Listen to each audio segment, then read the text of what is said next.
का है। मेरी बहन की शादी को काफी साल हो गए थे। ऊपर वाले ने उसको सिर्फ एक ही बेटा दिया था और आजकल वो अपने उस बेटे की वजह से बहुत परेशान थी।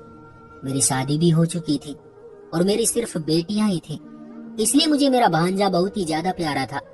मैं उससे बहुत मोहब्बत करती थी और मैं चाहती थी कि उसकी शादी मैं खुद कराऊंगी।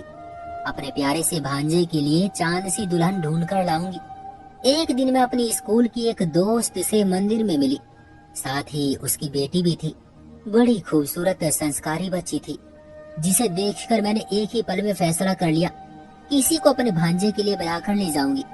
वैसे मेरी दोस्त की बेटी मेरे भांजे से 5 साल छोटी थी, यानी कि वो 17 साल की थी और वो 22 साल का था। लेकिन मेरी दोस्त कहती थी कि बेटी को 18 साल का होने दो, अभी कौन सी उम्र निकलती जा रही है।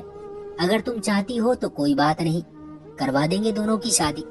लेकिन आजकल जो मेरे भांजे की हरकतें थी, उसे देखकर तो मैं काफी परेशान हो गई थी। बल्कि सब परेशान थे, क्योंकि वो पिछले 2 महीने से कोई अजीब सी हरकत कर रहा था। उसका वही रहन सहन, वही तौर तरीके थे जो कि उस उम्र के लड़कों के होते हैं। उसकी उम्र 22 साल थी। उसने अपनी पढ़ाई पूरी कर ली थी और आगे पढ़ने का उसका कोई इरादा नहीं था, क्योंकि खानदानी कारोबार था, वही संभालना था उसको। घर भी उन लोगों का अपना था। अच्छे खासे खाते पीते लोग थे, जैसे कि एक नॉर्मल फैमिली होती है। दोस्तों के साथ बाहर आना जाना और घर में कोई तंगी भी नहीं थी। मेरा बहनोई भी बहुत अच्छा इंसान था। उनके घर में बहुत ही खुला माहौल था, बल्कि कभी कभी मुझे हमारे घर का माहौल थोड़ा सा तंग लगता था। इसलिए मैं कहती थी कि वो घर मेरी दोस्त की बेटी के लिए बिल्कुल सही है। मेरी दोस्त की बेटी बहुत ही खूबसूरत थी और मैं भी इस रिश्ते से बहुत खुश थी। लेकिन आजकल जो हरकतें हो रही थी, उसके बाद में सोचने पर मजबूर थी। और मेरा पति तो पहले ही इस रिश्ते के खिलाफ था, क्योंकि इत्तेफाक से उसने भी वो लड़की देखी हुई थी। वो भी अपने भाई के बेटे से मेरी दोस्त की बेटी को ब्याह कर लाना चाहता था, इसलिए उसे तो वजह मिल गई थी। वो रोज मुझसे पूछता था कि कोई बदलाव आया या नहीं तुम्हारे भांजे में, और मैं कहती थी कि नहीं। दरअसल मेरा भांजा पिछले 2 महीने से घर के एक कमरे में बैठ गया था। वो ना कहीं बाहर आता जाता था, ना किसी से कोई बात करता था। खाना भी अंदर ही खाता था, लेकिन ठीक तरह से नहीं खाता था और बाकी पूरा दिन जागता रहता था। अजीब बात ये थी कि उस कमरे के अंदर सिवाय एक बिस्तर के और कुछ भी नहीं था। हमारे खानदान में एक लड़का था जो इसी तरह एक कमरे में बैठा रहता था, लेकिन उसने कमरे में कंप्यूटर रखा हुआ था और वो पूरा पूरा दिन वीडियो गेम खेलता रहता था। लेकिन वो तो कमरे से बाहर भी निकलता था, खाता भी था, लोगों से बातें भी करता था और गेम्स भी खेलता रहता था। ये भी दरअसल बुरी बात है अगर हद से ज्यादा गेम्स खेले जाए। लेकिन यहाँ पर तो उसका कमरा बिल्कुल ही खाली था। न कोई कंप्यूटर था, न ही कोई इस तरह की एक्टिविटी वो कर सकता था कि बस पूरा दिन बस मोबाइल या कंप्यूटर चलाता रहे। बल्कि मुझे जब उसकी माँ ने ये बताया कि उसके पास तो उसका मोबाइल भी नहीं है, मोबाइल भी ये बाहर रख कर गया हुआ है और हमें नहीं पता कि कहाँ पड़ा हुआ है, उसकी बैटरी खत्म हो गई होगी और वो ऐसे ही पड़ा होगा, ये बात भी बड़ी हैरान करने वाली थी। फिर वो उस कमरे में कर क्या रहा था? या तो वो पूरा दिन सोता रहता था, ऐसा भी नहीं था कि वो पूरा दिन जागता रहता था। इस बार मेरी बहन बहुत ज्यादा परेशान थी। घर में 2-3 दफा पूजा करवा चुकी थी। पहले 1 महीने तो उसने ये बात किसी को पता नहीं लगने दी, क्योंकि आजकल माहौल बड़ा खराब है। लोग बात का बतंगड़ बना देते हैं। ये बात अगर बाहर निकल जाती तो पता चल जाता सबको, और सब यही कहते कि लड़के पर किसी बुरी आत्मा का साया है, लड़का पागल हो गया है। इसलिए वो ऐसी कोई बात नहीं करना चाहती थी। उसका एक ही बेटा था, लेकिन फिर मैं तो उसकी बहन थी और दूसरी गली में ही रहती थी, इसलिए आना जाना लगा रहता था। फिर मैंने उससे पूछ ही लिया कि जब भी आती हूँ मयंक कहीं नजर नहीं आता, उससे मिलने के लिए ही तो आती हूँ मैं। फिर उसने मुझे एक गहरी बात बता दी और रोने लग गई। अब इस बात को 2 महीने हो गए थे। एक औरत ने कहा कि उसके ऊपर किसी बुरी आत्मा का साया है, इसलिए आप इलाज करवाएं। हम लोगों ने ये भी किया। हम लोगों ने जो खाना उसको दिया था, उसके ऊपर एक बाबा द्वारा बताए गए मंत्र को भी पढ़कर दिया। उसके कमरे में से काफी बदबू आती थी, क्योंकि वो नहाता नहीं था। खैर, इतना सब कुछ करने के बावजूद भी उसके ऊपर कोई असर नहीं हुआ और हम लोग इस बात पर पहुंच गए कि उस पर किसी बुरी आत्मा का साया नहीं है। जबकि कोई भी अगर इस बात के बारे में सुनता तो वो यही कहता कि शायद किसी बुरी आत्मा का साया है। मैं अपने भांजे को अच्छी तरह जानती थी। वो लड़का तो इस तरह का है ही नहीं था। वो तो इन चीजों पर भरोसा ही नहीं करता था। नए जमाने का लड़का था, उसे क्या पता था कि क्या भूत और क्या प्रेत होता है। मेरी नजरों में तो ये बात बिल्कुल साफ हो चुकी थी कि ये किसी बुरी आत्मा या भूत का मामला बिल्कुल भी नहीं था।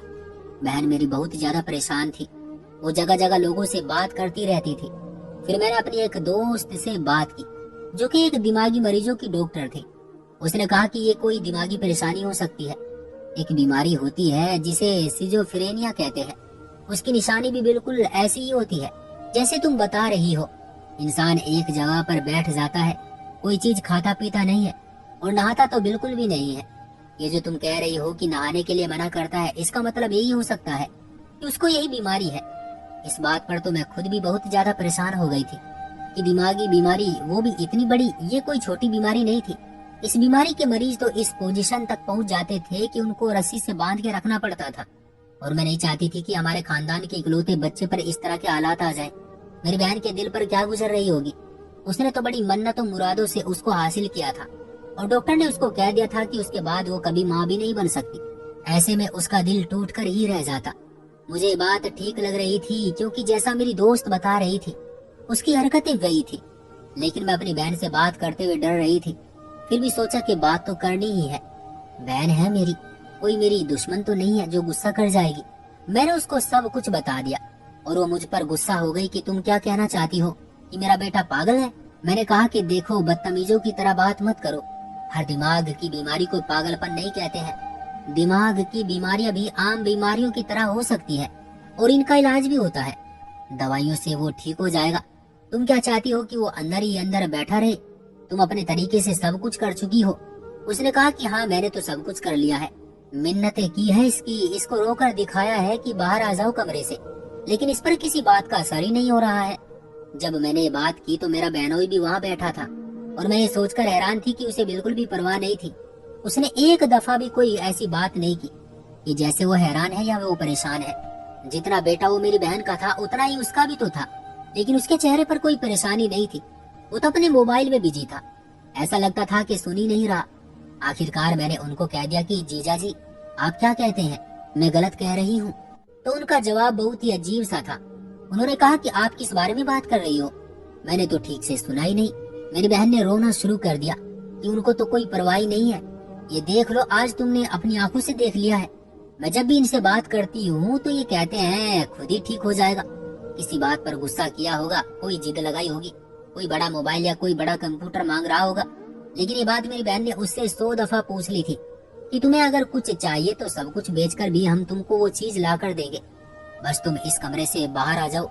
लेकिन उसने कहा कि मुझे कोई चीज नहीं चाहिए। मेरी बहन ने मुझे कहा कि ठीक है, तुम अपनी दोस्त को बुला लो, क्यों आकर उसको एक बार देख ले, लेकिन उसकी फीस बहुत ज्यादा होगी। मैंने कहा कि वो मुझसे फीस नहीं लेगी। मेरे बहनों ने कहा कि लेती है तो ले लो, तुम्हारी बहन का तो दिमाग खराब हो गया है, छोटी सी बात को इतनी बड़ी परेशानी बना ली है। समय के साथ सब कुछ ठीक हो जाता है। लोगों के माँ बाप मर जाते हैं, पति पत्नी मर जाती है, औलाद भी मर जाती है, लेकिन फिर भी वो जिंदगी के साथ चल पड़ते हैं ना। इसने कौन सा ऐसा दुख देख लिया है, कौन सा ये रांझा होकर बैठ गया है, जोगी बन गया है। ठीक हो जाएगा, तुम लोग इसके पीछे पीछे भागे तो वो और इस तरह से करेगा। जीजा जी की बातें बहुत अजीब थी, उनको वाकई किसी बात की परवाह नहीं थी। वो इतना कहकर वहाँ से चले गए और मेरी बहन ने रोना शुरू कर दिया। मैंने कहा कि तुम फिक्र मत करो, सब कुछ ठीक हो जाएगा। मेरी बहन ने कहा अगर सब कुछ ठीक हो भी गया तो भी खानदान में तो ये बात फैल चुकी है ना। मैंने कहा कि इसमें तुम्हारी गलती है, लेकिन कोई बात नहीं, हमें खानदान से क्या लेना देना है। मैंने अपनी दोस्त को बुला लिया, वो बहुत अच्छी दिमागी डॉक्टर थी। उसका 1 घंटा खरीदने के लिए हजारों रुपयों की फीस देनी पड़ती थी, यानी कि वाकई वो बहुत ही ज्यादा समझदार थी। उसने कहा कि मैं अंदर जाती हूँ और जाकर उससे बात करती हूँ, तुम लोग बाहर ही रहो, तुम लोग अंदर मत आना। इलाज करने का और पूछताछ करने का यही तरीका होता है। वो अंदर चली गई और 1 घंटे तक अंदर बंद रही थी। हम लोग बाहर परेशान बैठे थे। मैं सोच रही थी कि ऊपर वाला करे कि वो कहे ऐसी कोई बात नहीं है, या फिर ये जिस वजह से भी अंदर बैठा है वो बात बता दे। वो बाहर आई और उसने हमें हैरान होकर देखा, फिर वो बैठ गई और हमने उसके लिए चाय वगैरह रखी।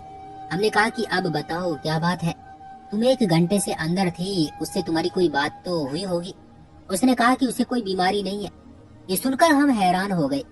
मैं दिल ही दिल में ये सोच रही थी कि अगर बीमारी होगी तो इलाज हो जाएगा, कम से कम वजह तो पता चल जाएगी, लेकिन अगर वजह ही नहीं पता चलेगी तो फिर इलाज कैसे करेगी। और वही बात हुई कि उस डॉक्टर ने कह दिया कि उसको कोई बीमारी नहीं है, ये बिल्कुल ठीक है, और जो मैंने तुम्हें निशानी बताई थी ऐसा कुछ भी नहीं है, इसको कोई भी दिमागी बीमारी नहीं है। मैंने उसको 1 घंटे तक देखा है, उससे बातें की है और मैं इस नतीजे पर पहुंची हूँ कि अगर तुम लोग किसी और को चेक करवाना चाहते हो तो तुम लोग करवा सकते हो, लेकिन मैं कहती हूँ कि वक्त बर्बाद ना करो, क्योंकि लोग अपनी फीस बनाने के लिए कह देंगे कि उसको बीमारी है, जबकि तुम्हारा बेटा बिल्कुल नॉर्मल है। मेरी बहन ने कहा कि अगर बिल्कुल नॉर्मल है तो फिर कमरे में क्यों बैठा रहता है, बाहर क्यों नहीं आता है? अंदर बैठकर उसने अपनी शक्ल भी खराब कर ली है। मेरे दोस्त ने पूछा कि ये कोई नशा वगैरह तो नहीं करता, तो मेरी बहन ने बताया कि नहीं, ऐसा तो कुछ भी नहीं है। पहले मुझे भी ऐसा ही लगता था, लेकिन मैंने कमरे की खिड़की में खड़े रहकर उसको कई घंटों तक देखा है, सारी सारी रात देखा है। बस ये तो एक जगह पर बैठा रहता है और एक जगह ही देखता रहता है, न कुछ बोलता है, न उसके ऊपर किसी आत्मा का साया है, न कोई नशा कर रहा है, बस ये चुपचाप बैठा हुआ है। मेरी दोस्त अभी बैठी हुई थी कि मेरा बहनोई वहाँ पर आ गया और उसे उसके बारे में बताया। उसने कहा कि अच्छा, आप ही वो डॉक्टर हैं, आपने भी अपना वक्त बर्बाद कर लिया होगा, कुछ पता चला आपको? मैं तो इन औरतों को कब से कह रहा हूँ कि उसे उसके हाल पर छोड़ दो, लेकिन इनको समझ ही नहीं आ रहा। इतना कहकर वो वहाँ से चले गए। मेरी दोस्त भी वहाँ से चली गई और हमें तसल्ली दी कि कोई बीमारी नहीं है। बाकी अब आप लोगों को पता होगा कि आप लोगों ने उसके साथ क्या किया है, जो वहाँ पर इस तरह से बैठ गया है। लेकिन जब रात हुई तो मुझे मेरी दोस्त की कॉल आई और उसने मुझसे कहा कि मुझे तुमसे कुछ जरूरी बात करनी है। मैंने कहा कि कहीं सच में उसे बीमारी तो नहीं है और तुमने मेरी बहन को नहीं बताया होगा कि वो परेशान ना हो जाए। उसने कहा कि नहीं, ऐसा कुछ भी नहीं है। मैंने तुम्हें ये कहना था कि ये जो लड़के का बाप था, ये उसका सगा बाप है या नहीं?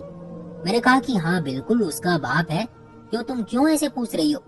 उसने कहा कि उसका रवैया बहुत ही ज्यादा अजीब था, उसके चेहरे पर कोई फिक्र नहीं थी।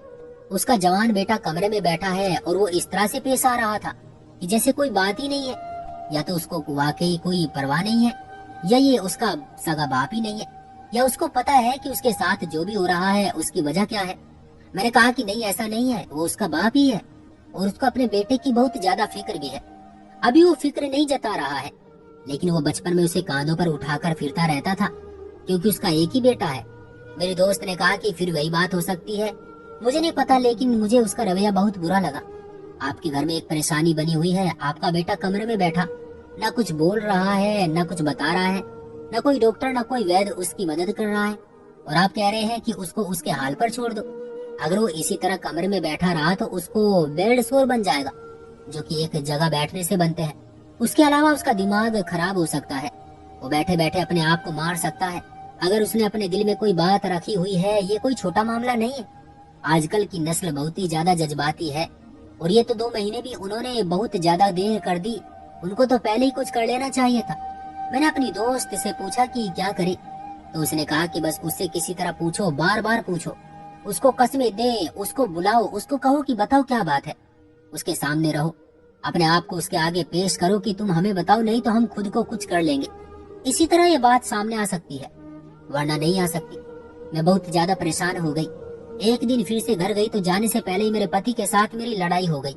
उसने कहा कि क्यों बार बार जाती हो, वो लड़का पागल हो गया है, उसको उसके हाल पर छोड़ दो, तुम लोग उसके पीछे पड़ गए हो। मैंने अपने पति का और अपने बहनोई का रवैया अपने सामने रखा। मेरे पति का रवैया तो ऐसा ही होने वाला था, क्योंकि उनको उस बच्चे से कोई मतलब नहीं था। लेकिन मेरे बहनोई का ये रवैया वाकई बहुत खतरनाक था, क्योंकि वो इसका सगा बाप था। जब मैं घर गई तो मेरा बहनोई किसी से फोन पर बात कर रहा था, और बहुत ही ज्यादा अजीब तरीके से बात कर रहा था। ऐसा लगता था कि किसी औरत से बात कर रहा है। हम लोग भी कोई छोटे बच्चे नहीं थे, हमारी औलाद जवान हो चुकी थी। हमें पता था कि जब कोई किसी से बात करता है तो उसके चेहरे के क्या हाव भाव होते हैं। जब कोई अपने माँ बाप से बात करते हैं तो उसके चेहरे के हाव भाव और कुछ होते हैं, और जब किसी दोस्त से बात करते हैं तो और तरह से बात करते हैं, और जब किसी से कोई खास बात की जाती है तो उसके चेहरे से मुस्कुराहट गायब नहीं होती। ये बात सबको पता है। मुझे देखते ही वो थोड़ा सा घबरा गया और फोन लेकर घर से बाहर चला गया। मैंने अपनी बहन को अपनी दोस्त की बातें बता दी। उसने कहा ये सब एक तरफ से है, मुझे उसके बाप से फिलहाल कोई दिक्कत नहीं, बस मेरे बेटे को किसी तरह ठीक किया जाए। मैंने कहा कि मेरे पास एक बहुत अच्छा आइडिया है और वही आखिरी है, बस तुम मेरे साथ चलो। हम दोनों ने गीता उठा ली और हम लोग कमरे में चले गए। वो हमें देखकर हैरान हो गया। हमने कहा कि ये देखो, श्रीमद् भगवत गीता है हमारे हाथ में, और इससे ज्यादा पवित्र चीज इस दुनिया में और कोई नहीं है। तुम्हें इस किताब की कसम है कि तुम यहाँ क्यों बैठे हो, आज हमें बता दो। अगर हम तुम्हारी मदद कर सके तो हम जरूर करेंगे। उसकी आंखों में आंसू आ गए। और हम उसे रोते हुए देखकर हैरान रह गए। फिर उसने ऐसी बात बताई कि हमें हैरानी रह गई। उसने कहा कि अगर मैं इस कमरे से बाहर चला गया तो मेरी माँ को तलाक हो जाएगी। हम लोग हैरान रह गए। हमने कहा कि क्या मतलब? वो रोने लगा और अपनी माँ के गले लग गया। मेरी बहन भी रोने लगी। मेरी आंखों में भी आंसू आ गए। हमने उसे कहा कि पहले वो नहा कर आए। उसने हमारी सारी बात मान ली। वो नहा धोकर आया, फिर उसने खाना खाया और हम वहीं पर बैठ गए। हमने कहा कि अब बताओ क्या बात है, तुम क्या कहना चाहते हो? उसने कहा कि एक लड़की है मोहल्ले में, उसका नाम पिया है। मैं उसे बहुत ज्यादा मोहब्बत करता हूँ और वो भी मुझसे बहुत ज्यादा मोहब्बत करती है। हम एक दूसरे के बगैर नहीं रह सकते, जान भी दे सकते हैं एक दूसरे के लिए। मेरी बहन ने कहा कि ये बात तुमने मुझे पहले क्यों नहीं बताई? क्या उसकी माँ मना कर रही है या उसका बाप नहीं मान रहा है? तुम मुझे तो बता देते, मैं उनके पाँव पकड़ लेती, लेकिन तुम्हारा रिश्ता वहीं पर करवाती। तुम्हें ये सब करने की क्या जरूरत थी? उसने कहा कि ये बात नहीं है, वो लोग रिश्ता करने के लिए तैयार हैं। मैंने कहा कि फिर दिक्कत क्या है? वो लड़का फिर से रोने लगा। उसने कहा कि अगर मैं इस कमरे से बाहर चला गया तो मेरी माँ को तलाक हो जाएगी। मैं जिस लड़की से मोहब्बत करता हूँ, जिसका नाम पिया है, उसकी माँ को भी तलाक हो जाएगी। उसका घर भी बर्बाद हो जाएगा, ये घर भी बर्बाद हो जाएगा, मेरी जिंदगी बर्बाद हो जाएगी और पिया भी मुझसे नफरत करने लगेगी और कुछ भी ठीक नहीं होगा। हमने कहा कि ऐसा भी क्या है, हमें तो कुछ समझ नहीं आ रहा। अब तो मुझे ऐसा लग रहा था कि जैसे वो सचमुच कहानियां बना रहा है और वाकई उसका दिमाग खराब हो गया है, क्योंकि मुझे मेरी दोस्त ने कहा था कि इस बीमारी में मरीज बहुत ज्यादा कहानियां बनाता है। मुझे ऐसा लग रहा था कि मेरी दोस्त से कोई गलती हो गई है और ये लड़का वाकई पागल है। मेरी बहन ने कहा कि चाहे घर टूटता है तो टूट जाए, आसमान गिरता है तो गिर जाए, क़यामत आती है तो आ जाए, तुम बस मुझे बताओ कि बात क्या है। उसने कहा कि मैं और पिया एक दूसरे को बहुत पसंद करते थे और एक दिन हम लोग एक जगह बैठकर जूस पी रहे थे, जबकि हमें अंदाजा नहीं था कि मुझे पापा ने देख लिया है। मैंने उन्हें बताया कि लड़की मुझे अच्छी लगती है और ये हमारी कॉलोनी में ही रहती है, अच्छे लोग हैं, ऐसी कोई बात नहीं है, आप उनके घर रिश्ता भेज दे, मैं उसी से शादी करना चाहता हूँ। लेकिन मेरे पापा ने साफ मना कर दिया। उन्होंने कहा कि ऐसा कभी नहीं होगा। उसने मना क्यों किया? वो कौन होता है मना करने वाला, और क्या दिक्कत है?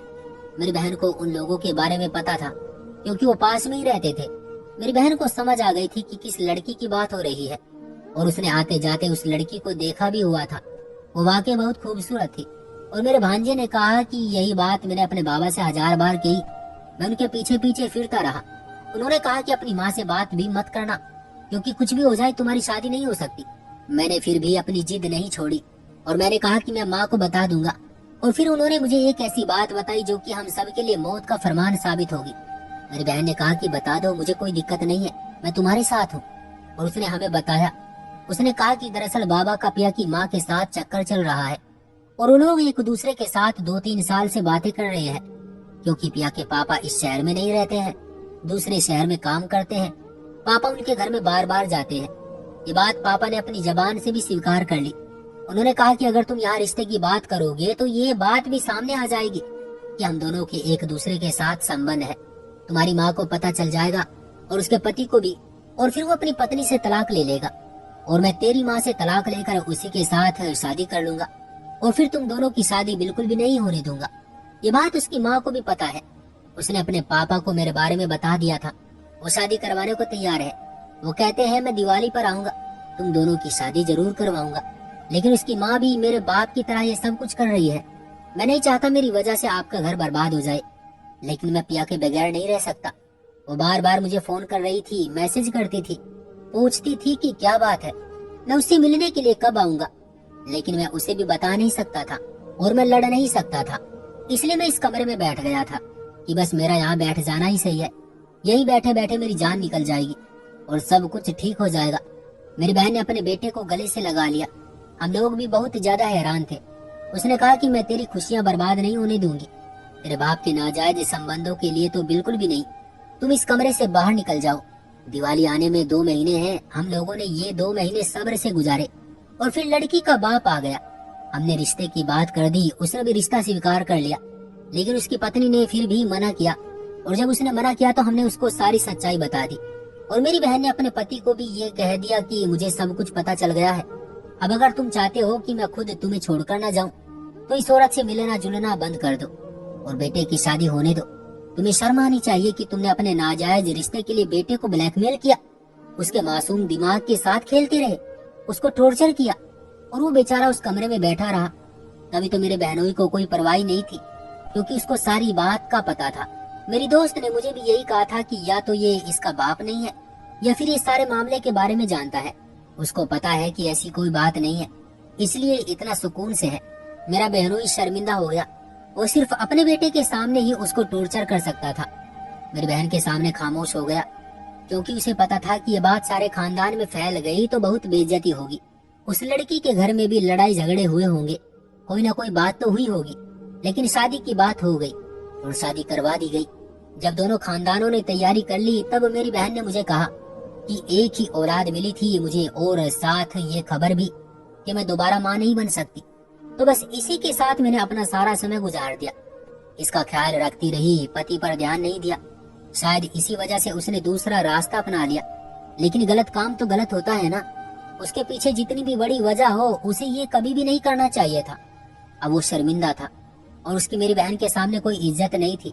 मैं चाहती थी कि मेरा भांजा मेरी दोस्त के घर का दामाद बने और उसकी बेटी से शादी करे, लेकिन मेरी दोस्त ने ये बात कभी अपनी बेटी के सामने नहीं की थी, इसलिए उसके दिल में मोहब्बत का जज्बा नहीं था।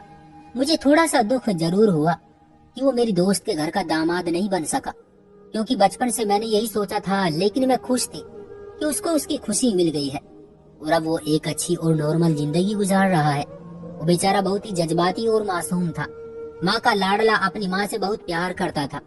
जब उसके बाप ने कहा कि तुम्हारी माँ को छोड़ दूंगा, तो उसके मासूम से दिमाग ने यही सोचा कि वो यही सब करे। लेकिन अब सब कुछ ठीक है, वो अपनी जिंदगी में खुश है और मुझे उससे ज्यादा कुछ नहीं चाहिए। लेकिन मैं उसे अपने बेटों से भी बढ़कर समझती हूँ और मुझे उससे ज्यादा कुछ नहीं चाहिए, लेकिन मैं उसे अपने बेटों से भी बढ़कर समझती थी और अभी भी मैं ऊपर वाले से उसके लिए प्रार्थना करती रहती हूँ। तो दोस्तों, ये थी हमारी आज की कहानी। आपका क्या कहना है इस कहानी के बारे में? कमेंट करके हमें ज़रूर बताएं। वीडियो को लाइक कर दीजिए और चैनल को सब्सक्राइब करके घंटी को दबाकर ऑल पर सेट कर लीजिए, ताकि आने वाले वीडियो आपको तुरंत मिले। मुझे दीजिए अगली वीडियो तक इजाज़त। तब तक के लिए धन्यवाद।